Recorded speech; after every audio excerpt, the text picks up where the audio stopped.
American Revolution actually puts in sharp relief the difference between America's ideals and rhetoric and America's practice. I mean, here we have a nation coming into existence saying to the world that the reason that we are about to embark on a revolution, on a break with Great Britain, is because we believe in human freedom. We hold these truths to be self-evident, and on about liberty and justice and equality. And those same people making this plea to the world are also the holders of human beings in bondage.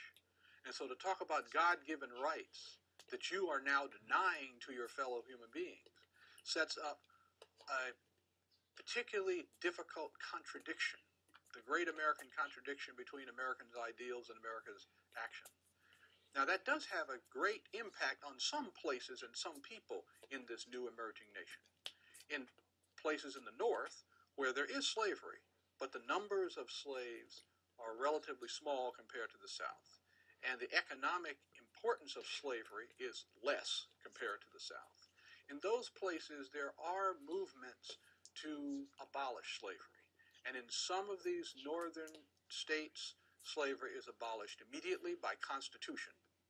For example, we know that in 1777, Vermont writes a constitution in which slavery is abolished. And in Massachusetts, the Massachusetts Constitution of 1780 abolishes slavery, but it doesn't really take effect until after a slave sues in the court system of Massachusetts. And then in 1783, the Supreme Court of the state of Massachusetts declares slavery abolished in the state.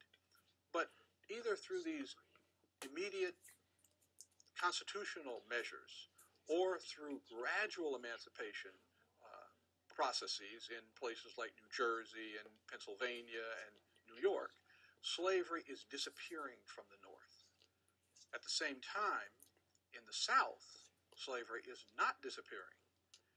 But what that means is that the revolution and its rhetoric is having an effect in the North, which is making it more difficult for those states to justify slavery. Then at the same time, you get, during the Revolution, the British offering freedom to slaves who will come to the British lines and support the British cause. And they do by the tens of thousands. You know, Thomas Jefferson estimates that in Virginia alone, 30,000 slaves walk off the plantation to find sanctuary with the British. There are also some slaves who are freed because of the fact that the American cause needs supporters, needs soldiers.